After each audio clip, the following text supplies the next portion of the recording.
የዛሬው እንግዳችን እጅግ በጣም የሚከበር ትልቅ ሙያ ያለው የዛሬው እንግዳዬ ከ500 በላይ ሙሽሮችን የሞሸረ የዛሬው እንግዳችን ያልገባበት ቦታ የለም።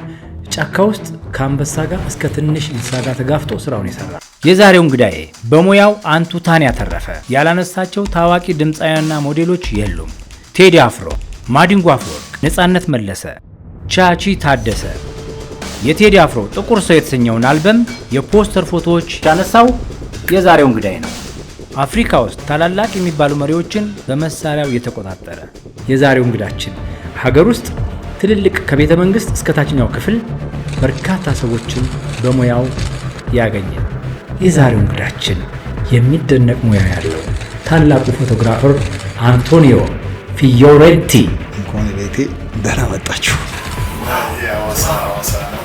ዛሬ ከአንቶኒዮ ጋር እጅግ በጣም ጥሩ ቆይታ እናደርጋለን። የህይወት ልምዱን ያካፍለናል፣ የስራ ልምዱን ያካፍለናል። ከኛ ጋር ከሆናችሁ ታተርፋላችሁ፣ በርካታ ገጠመኞችን ትሰማላችሁ። አብራችሁን ቆዩ።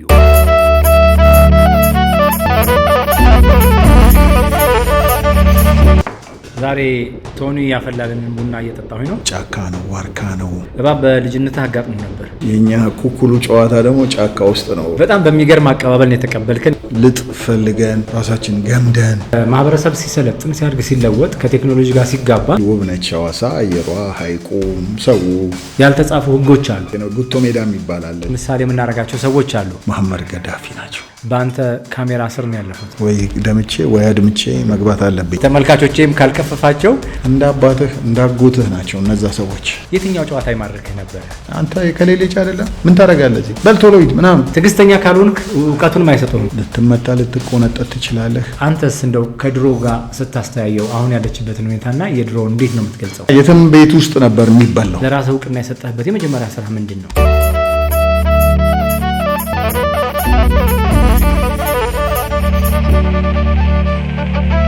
ከማለዳ እስከ ምሽት ከምሽት እስከ ንጋት ሰላምና ጤና ከእናንተ ጋር ይሁን። ይህ አዲስ ምዕራፍ ፖድካስት ነው። የዛሬው እንግዳችን እጅግ በጣም ትልልቅ የሆኑ ሞዴሎችን ፎቶግራፍ ያነሳ የዛሬው እንግዳችን የሚገርም ነው። በወጣትነቱ የውትድርናን ህይወት ያየ የዜግነት ድርሻ መሆኑ ነው። ከቤተ መንግስት እስከ ታችኛው ክፍል በርካታ ሰዎችን በሙያው ያገኘ የዛሬው እንግዳችን የሚደነቅ ሙያ ያለው ታላቁ ፎቶግራፈር አንቶኒዮ ፊዮሬንቲ ነው። ከኛ ጋር ከሆናችሁ ታተርፋላችሁ። አንቶኒዮ፣ ዛሬ እንደ ሌሎች እንግዶቼ እንኳን ደህና መጣህ አልልህም። እንኳን ቤቴ ደህና መጣችሁ። በጣም በሚገርም አቀባበል ነው የተቀበልከን። ቅድም የሚገርም ቁርስ ነው ያበላህን። የበርካታ የሰዎች እጅ እንዳለበት ያሳያል ቁርሱ። ያ ሁሉ ቁርስ መቼም ብቻህን አሰራውም። ምን አላት ብለህ ነው? ብቻህን የሰራህ? ኦርጋናይዝድ መሆን ነው። ማብሰል ላይ እንዴት ነህ? ያው በተለምዶ ራስን ነገር ነው የለመድኩት። የራስን ነገር በጣም የጣሊያንኛውንም የአማርኛውንም የፈረንጁንም ያበሻውንም በጣም ግሩም።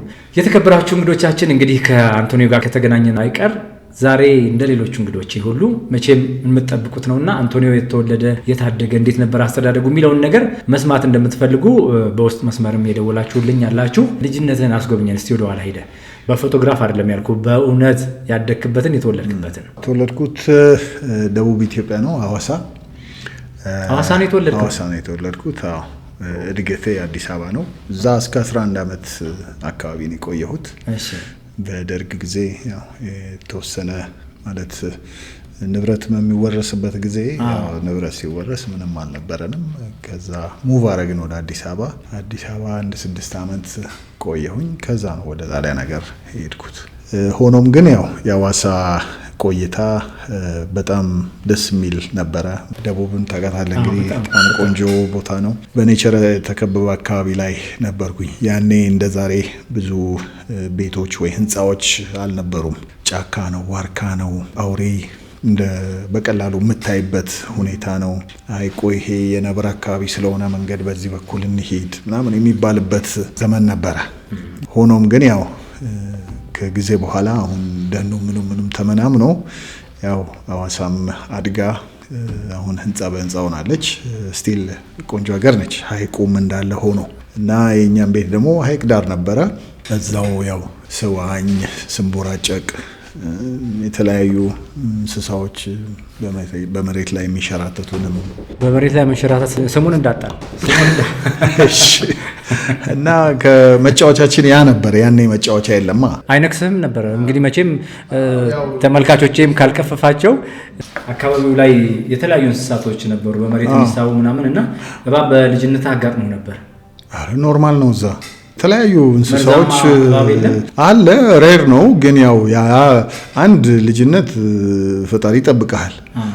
ሁለት ደግሞ ያው ልብ እያወቅህ ስትመጣ ይሄ መጥፎ ነው፣ ይሄ መርዘኛ ነው፣ ይሄን ሽሻው፣ ይሄን እንዳትነካ ምናምን እባላለሁ እንጂ በተረፈ ግን የልጅነት ሁኔታ እባብ ተጠምጥሞብህ ያውቃል? አይ ተጠምጥሞ ሳይሆን ያው ባጠገብ ሲያልፍ ምናምን ታየዋለህ። ይሸሻል እኮ ይሸሻል። እሱ አታክም ባህሪው አይናከስም። እንዴት ነው ነገሩ? ማለት ማንኛውም እንስሳ እኮ አንተን ፈልጎ አይመጣም። አንተ ቦታው ላይ ቴሪቶሪው ላይ አስበህም ሳታስብ ስትገኝ ድንገት ፊት ለፊት ስትገናኝ አታክ ያደርግሃል። ልታጠቃው መስሎት መከላከያ ነው እንጂ ስራዬ ብሎ እኮ እሱ አይመጣም። እኛንን ቦታቸው ላይ የምንሄደው እና ግን ያንን ደግሞ ድንገት ቢያጋጥም አሁን ካደግን በኋላ ደግሞ ያው የምትወስደው ጥንቃቄዎች አሉ። አሁን ኖርማሊ እባብ ከጉልበት በታች ነው የሚናደፈው። አሁን ዛሬ ጊዜ ሄዳለሁ በየጥሻው በየቋትኙ ምናምን ግን ቡትስ ጫማ ነው ቆዳ ጫማ ነው የማደርገው ወይ ደግሞ ገንባሌው የቆዳ ነው መሆን ያለበት። እዛ ቦታ ላይ ኦን ፐርፐዝ መሄድ ከሆነ ግዴታ ያንን ማድረግ አለብኝ። ምክንያቱም ቢናከስም ቆዳውን ነው የሚያገኘው። እንደዛ አይነት ግን ነክሶ ያቃል በዚህ አሁን አድርገህ አይ ነክሶ ሳይሆን ያው ማለት በቃ በአጋጣሚ ጢሻ ለጢሻ ስትሄድ አለ ትቆማለህ። መጠንቀቅ ብቻ ነው የሚጠበቅ። መልካም። እስቲ አንተ ሐዋሳ ላይ የነበረ ልጅነት እንደ ኳስ መጫወት፣ ኮርኪ፣ ብይ እነሱን እስቲ ያስታውሰኝ። የትኛው ጨዋታ ይማርከህ ነበረ? ኳስ ጨዋታ ነበረ። በተረፈ ግን ዋና ወዳለው ሐዋሳ ይቆይታል እንዴው 150 ሜትር ከቤታችን እኮ ነው ሐይቁ። የእርክቷ ምንም ማረጋገጥ ማያቀም ምንም ሐይቁ ላይ አቋርጣ አታውቅም መቼም ሐይቁ አይ እዛቸው ነው እና ደስ የሚል ልጅነት ነበረ። ያው ሁሉ ነገር ጥቂት ህዝብ ነው ያለው፣ ጥቂት ልጆች ነው ያለነው። የምንገናኘው ያው ትምህርት ቤት ብቻ ነው እንጂ በተረፈ ይሄ ብዙ ሰፈር ጥቅጥቅ ያለ ሰፈር አይደለም። እዚህና እዛ ነበር ቤቶች ያሉት።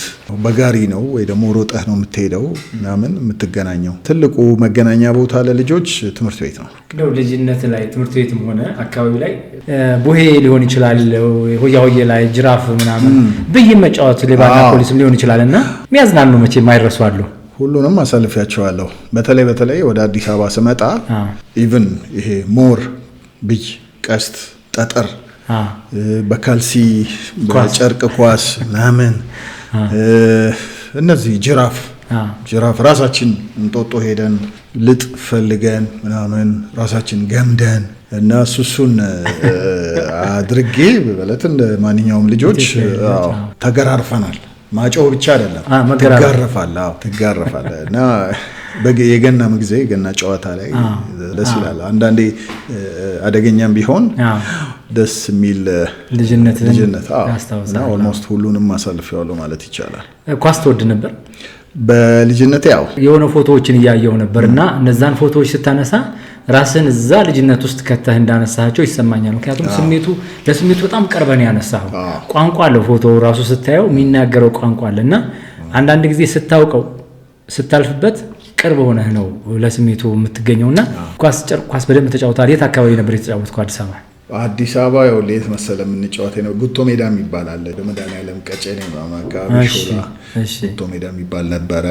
በኋላ ያው ድሮ መኪና ብዙ አያልፍም፣ አስፋልት ላይ እንጫወታለን። ግን እሑድ በተለይ ጨፌ የሚባል አለ እንጦጦ።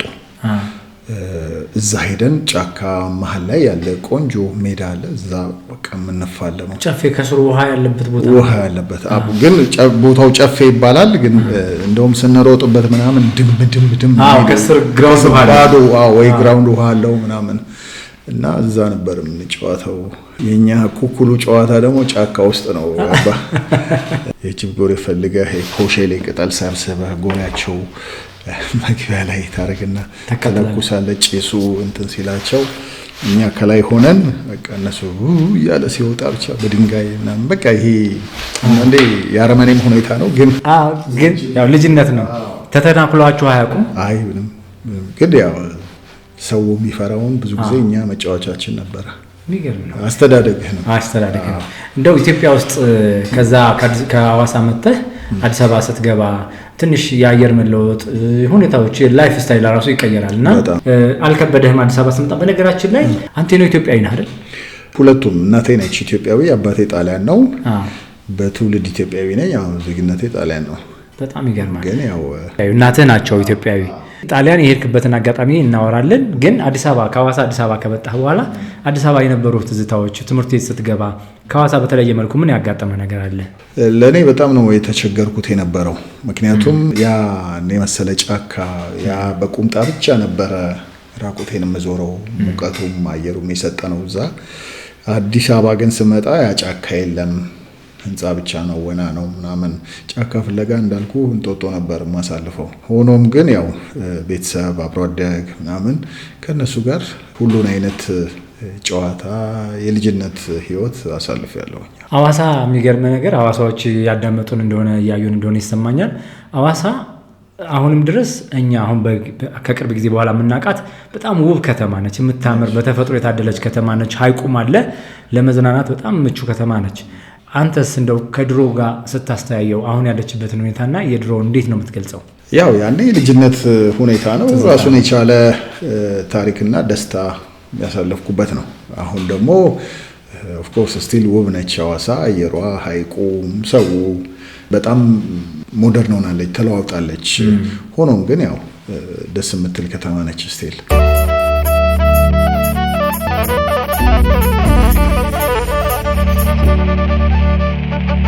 አዲስ አበባስ ትምህርት ቤት እየተማርክ ለትምህርት ቤት ኳስ ተጫውተሃል ወይስ ትምህርት ቤት ውስጥ የተለየ አክቲቪቲ ምን ነበረ? ቲያትር ሰራ ነበረ ወይስ ድራማ ትሰራ ነበረ? እንደዚህ ፎቶ ላይ ሊሆን ይችላል። አንዳንድ ጊዜ ልጅነት ላይ ነውና አሁን ያለህበት ሙያ አሁን ላለህበት ሙያ መንደርደሪያ ነው ብለን ማሰብ እንችላለን። አሁን እኔ ስዕል ያው በትምህርት ቤት ጎበዝ ነበርኩኝ በወቅቱ። በኋላ ፕራክቲስ አላደረኩትም አልቀጠልኩበትም እንጂ ስዕል በጣም እወድ ነበር። ይሄ ቴክኒካል ስራዎች ምናምን እወድ ነበረ። ስፖርት ደግሞ በጣም ዛሬም ድረስ አዘወትራለሁኝ። ያኔ በጣም ሩጫ እወዳለሁ። በትምህርት ቤት ከአንድም 4 ምናምን ያሸነፍንበት አለ። አይሲኤስ ግሪክ ስኩል ምናምን እንደዚህ ተሳትፈው እኔ ደግሞ ጣሊያን ትምህርት ቤቱን ወክዬ ያሸነፍኩበት ጊዜ አለ። እኔም እህቴም ሯጭ ነን፣ እንሮጥ ነበረ። ሩጫ ትሞክራለህ? ትሮጥ? የትምህርት ቤት አንተ 100 ሜትር ጣሊያን ትምህርት ቤት ነው የተማርከው እዚህ? እና ትምህርት ቤቱን ወክላችሁ 100 ሜትር ትሮጡ ነበር? 100 ሜትር 400 ሜትር ዱላ ቀበብሎሽ። ምን ድረስ ደረስክ? እንደው እስቲ ንገረኝ። የሩጫው የትምህርት ቤት ሌቭል ነው፣ ግን ጥሩ ውጤት አምጥቻለሁኝ ያኔ። እኔም በወንዶች እህቴም በሴቶች እና ምን ቮሊቦል፣ ባስኬትቦል ምናምን እንጫወት ነበረ። በቃ ይሄ እንቅስቃሴ የሚያሮጥ የሚያለፋ የሚያፈጋ ነገር ምናምን በጣም ነው የምወደው። የሚገርምህ የብዙ ጊዜ የሌላውን ዓለም አላቅም። ኢትዮጵያ ውስጥ እነዚህ የንክኪ ጨዋታዎች የሚባሉ አሉ እንዳልከው፣ መሮጡ፣ መልፋቱ፣ መውደቁ፣ መነካካቱ እና እነሱ ጨዋታዎች በጣም ጥሩ ናቸው ብለን ማሰብ እንችላለን። ኦፍኮርስ አክቲቭ ያደርግሃል፣ ሰውነትህን እንዳለ ጭንቅላትህን አክቲቭ ያደርግሃል፣ ያሰራል። ያንን ሁሉ ነገር ዛሬ ሁኔታ በጣም ይጠቅማል። በልጅነቴ ብረት አነሳ ነበረ፣ ክብደት አነሳ ነበር ምናምን። እዛ ወደ 3ኛ ፖሊስ ጣቢያ አካባቢ ጀርባ የሆነ በቆርቆሮ ቤት ስፖርት ቤት ነበረ እና የመጀመሪያ ብረቶችን እዛ ነው መስራት የጀመርኩት። በኋላም እዚህ የተወሰነ ጊዜ ውትድርና ቀበሌ ያስረግጠህን ነበረ በደርግ ጊዜ እሱን ተሳትፌ ያለሁኝ። ከዚህም ማለፌ ወደ ጣሊያን ሀገር ሲሄድ ያው አልቀረልኝም። እዛ ሚሊታሪ ሰርቪሱን መደበኛ በደንብ ማንዳቶሪ ነው፣ እሱን ተሳተፍኩኝ። ናሽናል ሰርቪስ እሱ በጣም ለወደፊት ህይወቴ ጠቀመኝ። ብዙ ነገር የተማርኩበት ብዙ ነገር ያየሁበት ሁኔታ ሆኖ በጣም ግሩም። እዛ ናሽናል ሰርቪስ የሰጠበት የብሔራዊ ውትድርና የተሳተፍክበትን የጣሊያን ቆይታ እናነሳዋለን። ግን ከአዲስ አበባ ወይ ደግሞ ከኢትዮጵያ ወደ ጣሊያን የሄድክበት አጋጣሚ ምን ነበረ? መጥፎ ታይም ነበረ በእርግጥ። ምክንያቱም ጎረምሶች ብቅ ያሉ ጎረምሶች የሚታፈሱበት ጊዜ ነበር ለውትድርና። ረገጣውም ለዛ ነበር፣ ስልጠናውም ከዛ ወደ ታጠቅ ትሄዳለህ። ከታጠቅ ደግሞ የተወሰነ ወራት ተሰለጠንና ያኔ ጦርነቱ ወደ አስመራ ነበር፣ ወደ ኤርትራ ወደዛ ትላካለህ። አጋጣሚ ሆኖ እኔ 1-2 ታስሬ ነበረ። አልሄድም ብዬ ያው አብዮት ጥበቃ ይመጣና ይወስድሃል። 3 ቀን ካለፍክ መጥቶ ይወስድሃል፣ ትታሰራለህ። ያው ለምንድነው ምናምን ከብዙ ወጣቶች ጋር ያው እዛ ቀበሌ ታስረን ነበረ። ከዛ በአጋጣሚ ትምህርት ቤትም ሳልሄድ አያቴም ይህንን ችግር አየችና ወላጆቼ በወቅቱ አልነበሩም። ወዲያው ኤምባሲ አሳወቀች እና ኤምባሲ ተጠሪ መጥቶ ከእስር ቤት አስወጣኝ። በቃ በአንድ ወር ውስጥ ፓስፖርት ተሰራልኝ ምናምን። በቃ ጦርነቱን ሸሽታችሁ ማለት ነው? አዎ። በዛ በለጋ ዕድሜ ብሔራዊ ውትድርና ውስጥ ገብተህ መታኮስ ስለሌለብህ ነው የሄድከው? አዎ። ማለት መንገድ ካገኘህ ማምለጫ ታመልጣለህ እንደ ሁሉ ሰው። አጋጣሚ እድሌ ሆኖ ያው በዛ ሁኔታ ሲጀመር ይሄ ሰው ጣሊያን ዜጋ ነው፣ ማታሰር አይችልም፣ በዚህ ሁኔታ ይህንን ማድረግ አይችልም ተባለና እንዳልኩ የኤምባሲ ተጠሪ መጥቶ ወሰደን። ከዛ በቃ ጣሊያን እንደገባ ትምህርት ጀመርክ። በዛው ቀጥሎ ደግሞ የናሽናል ሰርቪስ ወይ ደግሞ የብሔራዊ ውትድርና አገልግሎት ሰጠ። እስቲ እዛ አካባቢ ያለውን ጨዋታ አጫውተኝ እስቲ። እሱ በእርግጥ በጣም ቆንጆ ከባድም ቢሆን ጥሩ አጋጣሚ ነው። አሁኑ ህይወቴ በስንት ዓመትህ ሊሆን ይችላል የገባኸው እዛ? 19 ዓመቴ ላይ። በ19 ዓመቴ ያው የመጀመሪያ 1 ወር ስልጠና ብቻ ነው የምትወስደው። አዎ ዲሲፕሊኑን ምናምን። ከዛ ቀሪውን 11 ወር ከዛም በላይ ትመደባለህ። አሉ ቦታዎች ይሄ ሰው ለመድፈኛ ጥሩ ነው፣ ይሄ ሰው ለታንከኛ ጥሩ ነው። ዲፍረንት ፊልዶች አሉ። አንዱ ፊልድ ላይ መቼም አንተ ፈርጠም ስለምትል ለመድፍ ሊሆን ይችላል ብዬ እገምታለሁ። አዎ ሞርታር ምናምን ሞርታርና ታንክ እሱ ነው። ተኮስክ? ሞከርክ እንዴ? ኦፍ ኮርስ። እዛ ምን አለ። ስንት ዓመት ነው ስልጠና የወሰድከው? ስንት ዓመት ነው ያገለገልከው? እኔ ዓመት ከ8 ወር ነው ያገለገልኩት። 2 ዓመትም አለ 3 ዓመትም አለ። አሁን ኔቪ 3 ዓመት ነው፣ አየር ወለድ 2 ዓመት ተኩል ነው፣ ሌላ 1 ዓመት ከምናምን ነው።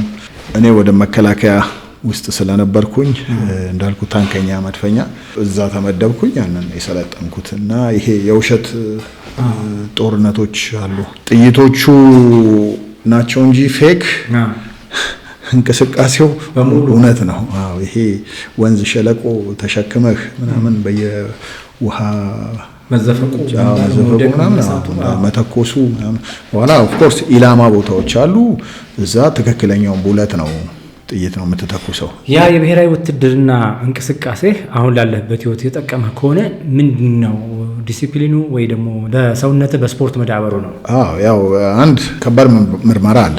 ፉሊ ጤነኛ መሆን አለብህ። የምትወጋውም ስፔሻል መርፌ አለ እዛ ውስጥ እንዳትታመም ምናምን ለተወሰነ ዓመት የሚጠቅምህ የመከላከያ እሱ አለ። በተረፈ ግን ዲሲፕሊኑ በጣም ወሳኝ ነው። በእርግጥ ከወደዚሁ ገባህ አያቶቼም ኢትዮጵያ መወለድ አንዱ ቆንጆ ነገር ምንድነው? ፍሬሃ እግዚአብሔር ይኖርሃል። እንደ ዛሬ አይደለም።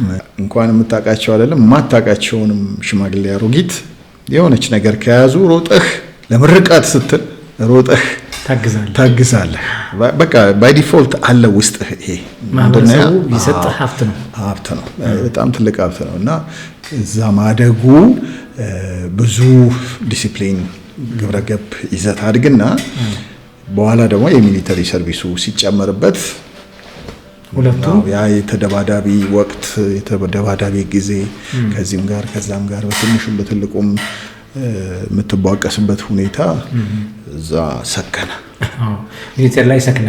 የሚነገርህ ነገር እንደዚህ ነው እንዴ? መስዋዕትነቱ የት ድረስ እንደሆነ ሲነገርህ ለዛ ነገር ተገዥ ለመሆን እንትን። ሁለተኛ ደግሞ በስፖርትና በተለያዩ ነገሮች ስትቀረጽ እንደገና ልጅነት ላይ የተሰራው ስነ ምግባር አለ። ሁለቱ ሲቀላቀል አሁን ያለህበትን ቅርጽ ይሰጣል። ትክክል። አሁን ድሮ በምን ታየኛለህ የምንጣላ ሰዎች በቀን አንዴ ሳንደባደብ ወይ ደምቼ ወይ አድምቼ መግባት አለብኝ። ያ ሁኔታ አልፎ ተርፎ አሁን የፈለገ ቢናገሩም ዝም ነው የምትለው። ምክንያቱም በተለይ ያ የሚሊተሪ ሰርቪስ ብዙ ነገር ያስተምርሃል። ራስን መከላከል ምናምን ያስተምርሃል። የሚያስተምሩህ ደግሞ ሞር እያወቅህ ስትመጣ ሞር ትዕግስት እየኖረ ሲመጣ ነው እንጂ የሚያስተምሩህ አንተ አሉ ብዙ ቴክኒኮች አሉ። አሁን ጧጧ የምታረግበት ያንን ገባ ከአቅምህ በላይ ሲሆን ብቻ ነው የምትጠቀመው እንጂ ዝም ብለህ ማንንም እንደመጣልህና መጀመሪያ ትዕግስቱ በቃ ብዙ ነገር መቻል አለብህ። በጣም ከሰው ጋር ነው የምትጣላው። ሰው ደግሞ በቀላሉ የሚሰበርም ፍጡር ነው፣ በቀላሉ ደግሞ የምትነካውም አይደለም። ስለዚህ ታግሰህ የመጨረሻ ራስን አታክ ሊያደርጉ ሲሉ የምትከላከልበትን መንገድ መከላከያ ትዕግስተኛ ካልሆንክ እውቀቱን የማይሰጡህም እና ያ ሁኔታ አለ። ይሄው ዛሬ ብንሰደብም ዝም ብለን ነው የምንሄደው። በጣም ጥሩ ነው። ይሄ የብዙ ኢትዮጵያኖች እና ይመስለኛል ሌላም ዓለም ላይ ወጣት ሆኖ አካባቢው የሚሰጠው ሀብት ነው። በስነ ምግባር ቀርጾ አንዱ ቤት እንግዲህ ኢትዮጵያ ውስጥ ኖረሃል ታውቀዋለህና ከአንዱ ቤት አንዱ ቤት በቃ ቤትህ ነው። እዚህ ከቤት ወጥተህ ጎረቤት ቤትህ ነው። ስታጠፋም ጎረቤት ይቆነጥጣሃል። የማይሆን ቦታ ላይ ከቆምክ እንኳን አንተ ግባ የእንትና ልጅ አይደለ ተብሎ ይሄ እንዴት አይነት ወርቅ ሁሉም ስላንተ ይመለከተዋል። this is it እኮ ይሄ ነው አንድን ሰው የሚያደርገውና ኑሮ የምትለው ደግሞ ይሄ ነው። ሲቸግርህ እንጀራ ከሌለ ከጎረቤት ታመጣለህ። ስትል ግር ብለው ይመጡልሃል። ደስታህ ላይ ያሉ ሀዘንህ ላይ ያሉ which is ይሄ ጣሊያን ሀገር እዛ የማይታሰብ ነው። እኔ ባይኔን ያየሁት የምንኖርበት አፓርታማ ላይ እዛ ጣሊያን ሰውየው ለካ ሞተዋል። የሆነ ሰዓት አናያቸውም። እንግዲህ የልጅ ልጆቻቸው ጋር ወይ ልጆቻቸው ጋር ሄደው ነው ምናምን ብለን ስንል ከዛ መተው ፈልገዋቸው እነዚሁ ልጆቻቸው ሲያንኳኩ አንድ ሽታ ተሰማ። ከዛ በቃ ገባቸው እና እሳት አደጋ መጥቶ ቤታቸውን በሩን አፍርሶ ምናምን አስከሬናቸውን ይዘው ወጣ። ምንድነው አሁን መጠያየቅ የለም። እንደምን ዋላችሁ እንደምን አደራችሁ የለም። እዛ ብዙ እንዲህ አይነት ነገር አሁን እዛ ሲሄድ የናፈቀኝ ነገር በቃ ምን አይነት ሀገር ነው የሄድኩት ያስባለኝ የመጀመሪያ ጊዜ ያው ሲስተም ውስጥ እስከምገባ ድረስ እነዚህ ነገሮች ነበሩ። ምንድነው እዚህ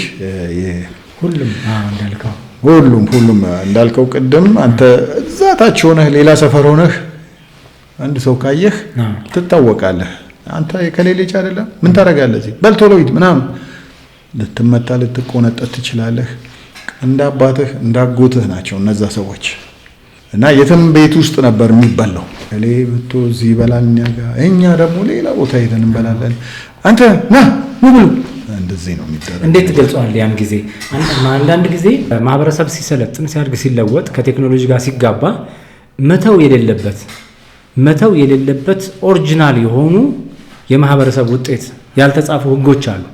አሁን የተጻፈ አይደለም። አሁን የከሌ ልጅ ከሌ ይቅጣ የሚል የተጻፈ ህግ የለም አይደል? ግን ማህበረሰቡ ሁሉም ልጆች የኔ ናቸው ኮንሰርንድ የኔም ልጆች የሁሉም ናቸው ብሎ የማሰብ ነገር አለ። እንደው ይሄን እንዴት ነው የምትገልጸው? እንዲቀጥልስ ምን ሐሳብ ትሰጣለህ? እንግዲህ ባደኩበት ሁኔታ እንደው በሰውነት በፊቱ የህብረተሰብ ሁኔታ በጣም ቢቀጥል ቢኖር ጥሩ ነው። አሁን ለምሳሌ ለኔ ጥያቄ ላርግልህ። አሁን የሰፈር ሰው ወር አንድ ሰው ወድቆ ብታገኝ ዛሬ ዝም ብለህ ነው የምትሄደው። እኔ ግን በዛ ሁኔታ ስላደኩኝ ዝም ልል አልችልም። ምንድነው ማነው የሆነ እንደ ወታደርም ገባህ ትንሽ እገዛ ካስፈለገ ይሄን እኮ ስኳሩ ወርዶበት ምናምን ሊሆን ይችላል። ፌንቶ ነው የወደቀው። አንድ ብርጭቆ ወይ አንድ ከረሜላ ነፍሱን ሊዘራ ይችላል። ልክ ነው። ምን አለበት ያ ሁኔታ ላይ ብትሳተፍ። አስተዳደግ ስለሆነ ወርቆ ብታየው ዝም አትልም። ጊዜው ግን ወደ ሌላ ወሰደን እና ሰውነት በአጠቃላይ እንደ ሰው እዚች ፕላኔት ላይ እስከ ኖርክ ድረስ ሪያክት ማድረግ ያለብን እንደዚህ አይነት ነገሮች ብታደርግ ደግሞ ትክክል የሆነው ይሄ ነው። ህጉ ግን ክፍተት አለው። ተጠያቂ ትሆናለህ። የወደቀው ለምን አነሳው ትባላለህ። አንድ ነገር ደግሞ በህይወት እንኳን እዛው አልፎ ቢሆን እሱን መንካትና መጠቆም ራሱ የህግ ክፍተት ምንድነው? አሁን ህግና ውስጥህ ሰውነት ተፈጥሮ ሰውነት አለ። ህግ በኋላ የመጣ ነገር ነው። ውስጥህ ግን የሚፈጠረው ነገር አለ። እሱ ነው ኤክስፕሬስ ማድረግ ያለብህ። ገባ? አንተ አሁን የሆነ ነገር ስታይ ስደነግጥ ወይ እኔን ስትል ወንድሜን ስትል ምናምን ያ ነው ትክክለኛው ሂውማን ቢንግ የሚባለው። እንዴ የሞተ እያየሁኝ ዝም ብዬ ሲሄድ እኔ አንድ አካባቢ ምን አጋጣሚ መሰለ ህፃን ልጅ ተጥሎ ጠዋት ነው መንገድ ላይ ህፃን ልጅ ተጥሏል እና ሁሉም ሰው ከቦ ያየዋል፣ ግን መንካት አይችልም። ፖሊስ ጋር ደውሎ ከሌ ጋር ደውሎ ምናምን ይባላል፣ ግን መንካት አይችሉም። ለምንድነው ማትነኩት ብዬ ልሄድ ላነሳስል ወንድሜ ያርፈ ተቀመጥ፣ ማን እንደጣለው በምን ታውቃለህ? ከያዝከው ደግሞ ወንጀለኛ ነው የምትሆነው ምናምን አሉና እኔ አላውቀውም ህጉን በዚህ ምን እንደሚል ህጉ አላውቅም፣ ግን ብዙ ጊዜ ሰው ይፈራል። ምናልባት ከደረሰበት አንጻር ሊሆን ይችላል። ግን እንዳልከው ወደኋላ ስንመለስ ድሮ የነበረው እኔና አንተ ያደግንበት አስተዳደግ ሁሉም ሰው ልጆቼ ናቸው የኔ ልጆችም የሁሉም ናቸው ብሎ የማሳደግና አብሮ የመሆን የመተባበር የመተጋገዝ ቀበሌም ስትሄድ እኮ አንተ እስከዛሬ ያልወሰድክም እንደ አባትህ እኮ መተው ነበር መታወቂያ ያልወሰድክም ይሉሃል። እንደሱ አይነት ነገር ያውቃል። ቀበሌ የሚሰራው ሰው ራሱ ማንህ አይልህም። አባትህ ደህና ናቸው ብሎ ሊጀምር ይችላል። እንደዚህ አይነት ነገሮች በጣም የሚያቀራርቡ ይመስለኛል። ትልቅ ሪስፔክትም ነበረ። ብዙ ሰላምም ብዙ ነገሮች ቆንጆ የሆኑበት እነዚህ ነገሮች ስላሉ ነው። በተራራከ ቁጥር ልጅነት ላይ ብዙ ነገር ብናወራ ብዙ እንደምትነግረን ይገባኛል። ምክንያቱም ብዙ ኢትዮጵያ ውስጥ ያሳለፍካቸው በጣም ብዙ ነገሮች በየፈርጁ ብዙ እንዳሉ ይሰማኛል። የተከበራችሁ የአዲስ ምዕራፍ ፖድካስት ቤተሰቦቻችን የዛሬውን ባለሙያችንን ፎቶግራፈር ነው። በዓለም አቀፍ ደረጃ ትልልቅ ስራዎች የሰራ ነው። ሰርግ ለሱ እንደውም ትንሹ ስራው ነው። በጣም ትልልቅ የሆኑ የቢልቦርድ ስራዎች፣ የማስታወቂያ ስራዎችን፣ የተለያዩ የድርጅቶች ምርቶችን በማንሳት የሚታወቀው አንቶኒዮ ነው እንግዳችን።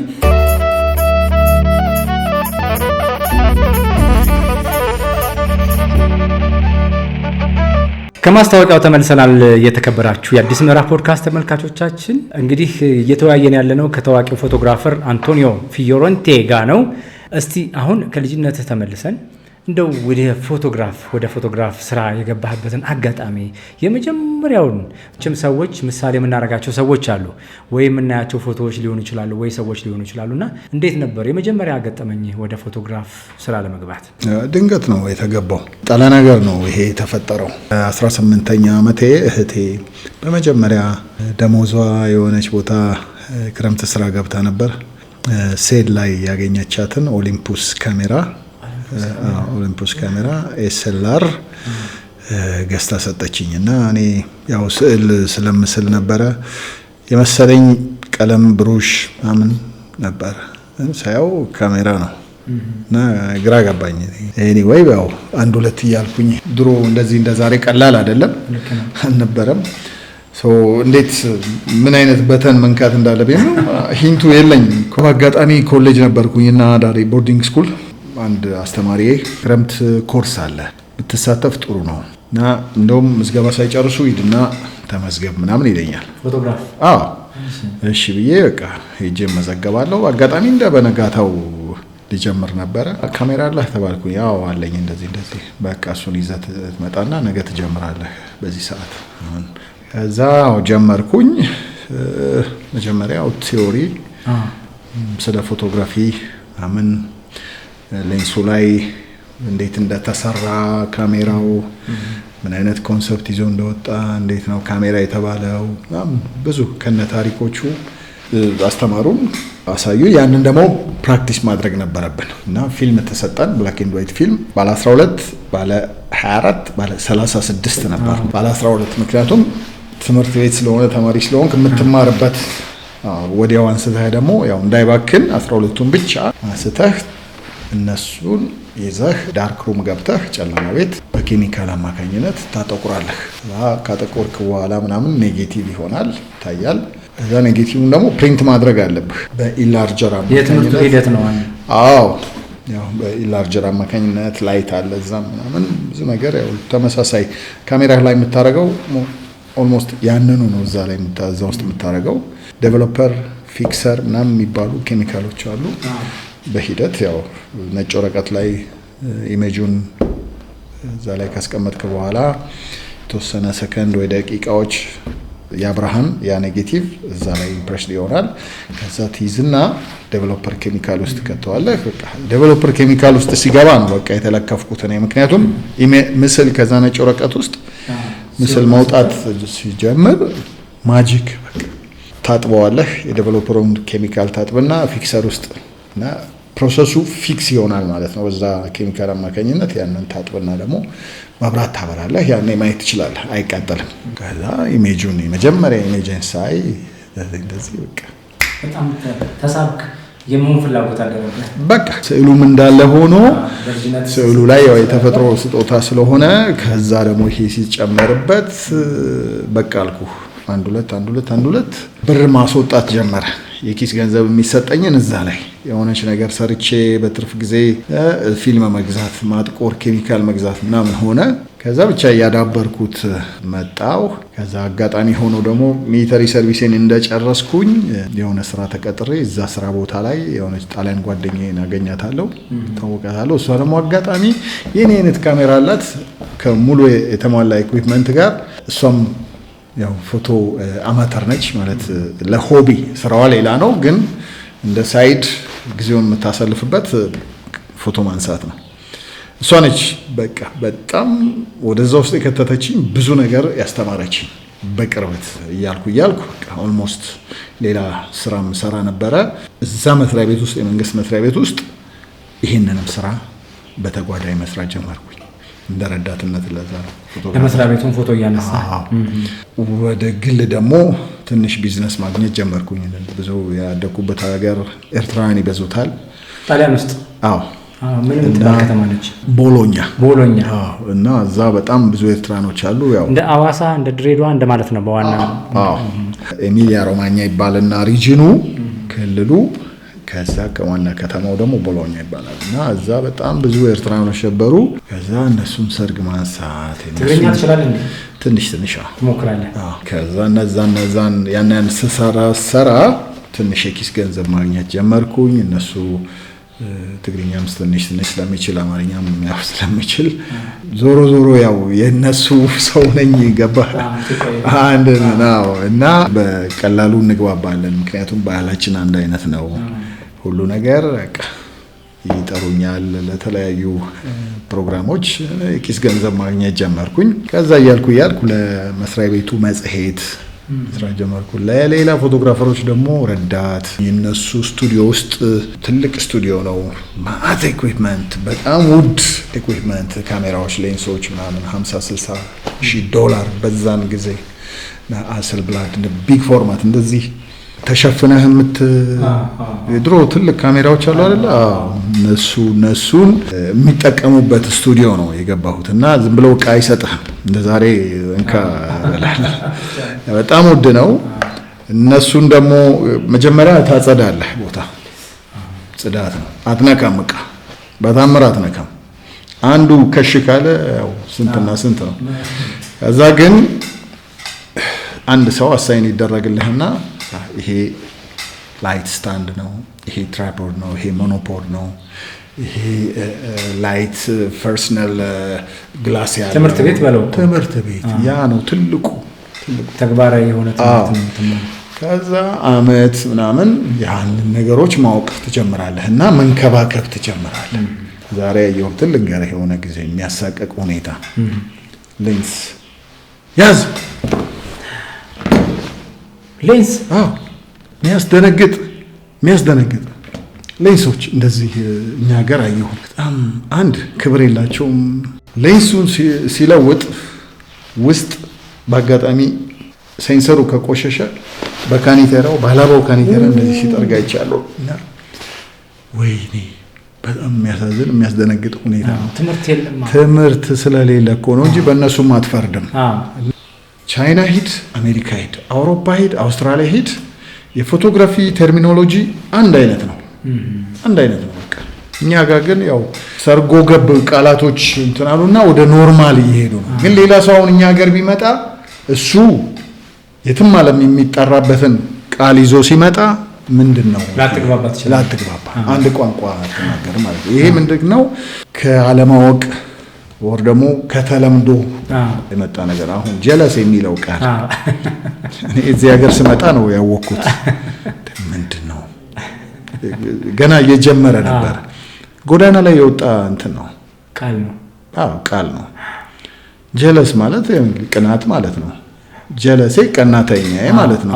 አማርኛና እንግሊዘኛውን ቀላቅለው እንግሊዘኛው አሁን ጀለስ ስትለው አንዱን ፈረንጅ ምን ነው የሚለው? አይመጣም። እኛ ግን እንግባባት አሁን ተግባባንበት። ጓደኛዬ ፍሬንድ ለማለት ነው። ግን you see ያ የተሳሳተ ቃል በኋላ ቀስ እያለ ኖርማል ሆነ። እንደዚህ አይነቱ ጥራዝ ነጠቅ ነው የሚባሉት ወይ ሰርጎ ገብ ሌጋል የሆኑ ህገወጥ የሆኑ ቃላቶች ናቸው። በጣም ከባድ ነው። እኔ አሁን እጂ አሜሪካ ነገር ሄይ ጀለስ ብለው ሁለት ሶስት ቦክስ what do you mean ምን ማለት ፈልገህ ነው? ነገር ነው የሚያስመጣብኝ እንጂ ፍሬንድነት አያስመጣብኝ። እንደዚህ አንዳንድ ነገሮች ቋንቋ ይወለዳል ያድጋል ይሞታል አይደለም። ግን ሲያድግ ከሆነ ቦታ አምጥተህ የምትሰነቅረው ትክክለኛ ፍቻ አለው ወይ የሚለው ነገር አንመረምረውም። ለምንድነው እንቀጥላለን? እሱ ልክ አይደለም እንዳልከውና በዚህኛው ግን የትምህርት የሙያዊ ከሆነ ያ ነው ያለው። ሌንስ ነው፣ ካሜራ ነው፣ ባትሪ ነው። እያንዳንዱ የራሱ ሙያዊ ስም አላቸው። መልካም አንቲዬ፣ መቼም የፎቶግራፍ ትምህርት ብዙ ነው። ጀምረህ መማርና መጨረስ ብቻ ሳይሆን እየሰራህም ነው የምትማረው። የፎቶግራፍ በስራ ነው የምትማረው እና ከዛ ከትምህርት ቤት ከወጣ በኋላ የመጀመሪያ ስራህ በጣም ትልቅና የተሸለምክበት ወይ እርካታ ያገኘህበት ወይስ ለራስህ እውቅና የሰጠህበት የመጀመሪያ ስራ ምንድን ነው? አንድ ጣሊያን ሀገር፣ አንድ ደግሞ ኢትዮጵያ ውስጥ በአፍሪካ ፉጂ አዋርድ ሚል ውድድር ነበር። አንድ ፎቶ ላኩኝ፣ እሷ ማሸንፋ መጣች። በፉጂ አፍሪካ ፉጂ ፕሬስ ፎቶ አዋርድ ነበር የሚለው።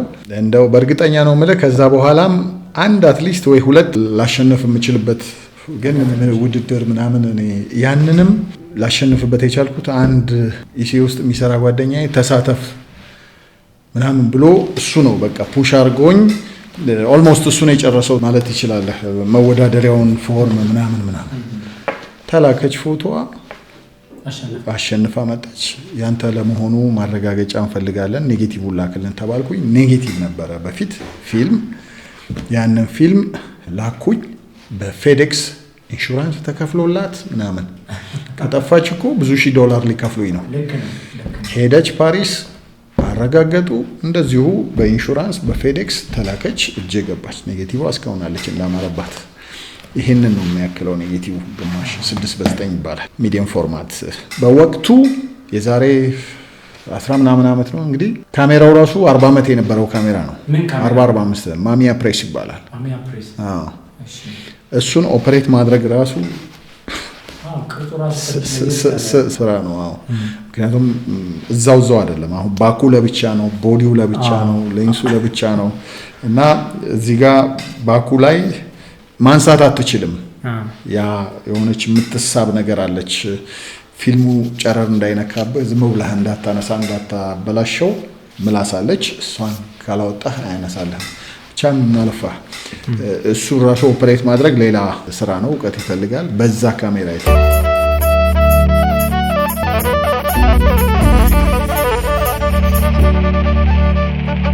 ከታዋቂ በጣም ከባለስልጣኖች ያነሳው ሰው እስቲ ንገረኝ። በመሃል ለጨዋታችን እንደማቀርበው ካነሳው ከኢትዮጵያ ባለስልጣናት እስቲ ጥቀስልኝ። ዋው እሺ፣ ከኋላ ልጀምርና ፕሬዝዳንት ወልደ ጊዮርጊስ፣ ፕሬዝዳንት ሙላት፣ አቶ ኃይለማርያም ደሳለኝ፣ አቶ መለስ፣ ዶክተር አብይ ዜናዊና ዶክተር አብይ ድረስ። ከአፍሪካ መሪዎችስ እስቲ በጣም በአንስተው የገረመህ? እኔ ይቅርታ አድርግልኝ በጣም ደስ የሚሉኝና ዩኒክ የሆኑ ካሪዝማ ነው የምለው ካራክተር የነበራቸው የተከበሩ መሐመድ ገዳፊ ናቸው። ይመችዋል እሳቸው? በቃ ይሄ የራሴ አለባበሳቸው፣ ሁሉ ነገራቸው በቃ ያሰቡትን የሚፈልጉትን ነገር ይናገራሉ እና ስሜታቸውን አይደለም በቃ የራሳቸው ካራክተር ስላላቸው። ሌሎችም አሉ በእርግጥ ግን የእሳቸው ዩኒክ ስለሆነ። እሳቸውን ፎቶ አንስተሃል? አዎ ኦፍ ኮርስ። የት አነሳቸው? እዚሁ አዲስ አበባ ኢሲኤ አፍሪካ ህብረት ላይ ምናምን ሸራተን። ወደ ሸራተን ስንመጣ የኢትዮጵያው ባለሀብት ሼክ አላሙዲንን ፎቶ እንዳነሳቸው ሰምቻለሁ።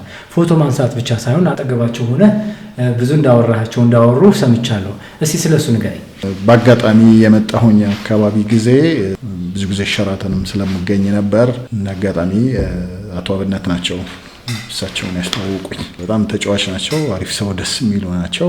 ከኔ ጋር ደግሞ ተመሳሳይ ነገር አላቸው። እሳቸውም ዲያስፖራ ነበሩ፣ ሀገራቸውን ይወዳሉ። እዚህም ጋር እኔም እንደዛው። ኤኒዌይ በጣም ስማርት ሰው ናቸው፣ የስራ ሰው፣ የቢዝነስ ሰው። ሰምቻለሁ የሆነች ነገር ሸጎጥ እንዳደረጉልህ ሰምቻለሁ። በስራ ነው ለማ በራሴ ሰርቼ የምኖር ሰው ነኝ። የራሴ ሙያ አለኝ። ብዙ ሰዎችን ያበረታታሉ ሲያደርጋሉና ጊፍት የተወሰነ ሳንቲም የተወሰነ ዶላር እንደሰጡ ሰምቻለሁ። መኪና የገዛሁን በሱ ነው የለም። እኔ አድናቆት አለኝ እንጂ ቆንጆ ፎቶ አነሳችሁ በወቅቱ? ያው በስራም በተለያዩ አጋጣሚዎች ኦፍ ኮርስ አንስቻቸዋለሁ። ሌላ ከሴት በጣም አሁን በጣም እውቅና ደረጃ ላይ የደረሱ በተለያየ ሙያ የተሰማሩ ሴት ሞዴሎች በወቅቱ ሞዴል የነበሩ ያነሳቸው እስቲ እነማን ነው የምታስታውሰኝ? ሳያት ደምሴ፣ ሀያት የኮንዶም አሁን ካፒቴን የሆነችው ካፒቴን ነች። አሁን ካፒቴን ሀያት አስደናቂ አይደለችም? ዲኬቲ ማስታወቂያ ላይ የዲኬቲ ማስታወቂያዎች ብዙ ይሰራሉ። አንደውም አንተ ባለቤት ራሱ ካላንደር ላይ ሰርታታል። ሌላ አምለሰት ሙጬ፣ መቅደስ ጸጋዬ፣ በጣም ብዙ ናቸው። በርካታ ትልልቅ አሁን በጣም የራሳቸውን ዝናና ክብር የፈጠሩ ልጆች በአንተ ካሜራ ስር ነው ያለፉት። በጣም ካነሳቸውና በጣም ከተደነቅባቸው ሞዴሎች እስቲ የምታስታውሰው ካለ? አሁን ውጪ ናቸው። አማር የጋምቤላ ልጅ ነች። አማር ኢቢኤስ ላይ አይታት ነው እንደዚህ ዞር የምትለው ቆንጆ ልጅ፣ የጋምቤላ ኢትዮጵያዊ። እሷ ትልቅ ደረጃ ላይ የደረሱ ልጆች እነ መቅደላዊት መኳንንት የሚባሉ፣ መቅደስ ጸጋዬ ራሷ ድሮ እንደዚህ አሁን ጎበዝ ትልቅ ቢዝነስ ወመን ሆና ማየቱ ብቻ በጣም ደስ ይላል። አምለሰት ሙጬ እንደዚሁ ብቻ አሉ ማአት እና በጣም ጎበዝ፣ በጣም ታታሪ፣ ስራቸውን የሚወዱ ሙያቸውን የሚወዱ ትልቅ ደረጃ ላይ የደረሱ እህቶቼ ናቸው ማለት ነው። እኔ አንስቻቸው የኔ ያነሳቸው ፎቶዎች ተወዶላቸው በሆነ ቦታ ሄደው የሆነ ውድድር ላይ አሸንፈዋል ብለህ የምጠቅስልኝ ሴቶች አሉ? አሁን እነዚህ የጠራው ለሁለት ሰዎች ሞዴሎች መቅደላዊት የምትባሉና አማር የሚባሉት እነሱ ያው ፎቶቸው የሞዴሊንግ ኤጀንሲ ያነሳቸውን አይተው በዛ ፎቶ አማካኝነት ኦፍ ኮርስ እነሱም ጎበዝ ልጆች ናቸው፣ ብቁ የሆኑ ለሞዴልነት ኢንተርናሽናል ስቴጅ። የተከበራችሁ የአዲስ ምዕራፍ ፖድካስት ተከታታዮቻችን ከማለዳ እስከ ምሽት ከምሽት እስከ ንጋት ሰላምና ጤና ከእናንተ ጋር ይሁን። ይህ አዲስ ምዕራፍ ፖድካስት ነው። የዛሬው ታዋቂው ፎቶግራፈር አንቶኒዮ ፊዮሬንቲ ጋር የነበረን ጭውውት ወደ ስቱዲዮ ይወስደናል። ቤት ውስጥ የነበረን ቆይታ በዚሁ ይጠናቀቃል። ስቱዲዮ እንገናኝ፣ በለመድንበት ቦታ በለመድነው ሰዓት ስቱዲዮ እንገናኝ። ቤት ውስጥ ለነበረን ቆይታ ግን በጣም ነው የምናመሰግነው። አዲስ ምዕራፍ በዚሁ አጋጣሚ ታንኪዩ በጣም አመሰግናቸዋለሁ። መታችሁ እዚህ ድረስ ሻይ ቡና ብለን ይህንን ቆንጆ ጊዜ ስላሳለፍን ደስ ብሎኛል። ፍሬንድሊ የሆነ ከተለመደው ጥያቄና መልስ ወጣ ያለ ነው። ላይቲንጉም ሴታፕ ያደረጋችሁት ሁኔታም ያው የሙያውም ሞር ፕሮፌሽናል ደስ የሚል ነው። ታንክ ዩ እናመሰግናለን። ስቱዲዮ እንገናኛለን። ሌሎች ጫካ ውስጥ ከአንበሳ ጋር የነበረን ፍጥጫ፣ ከባብ ጋር የነበረን ፍጥጫ፣ ጫካ ውስጥ የነበረን ፍጥጫ በሙሉ በፎቶግራፍ ስራ በጣም የተፈተንክበትን በሙሉ ስቱዲዮ ገብተን እናወራለን። ስቱዲዮ እንገናኝ።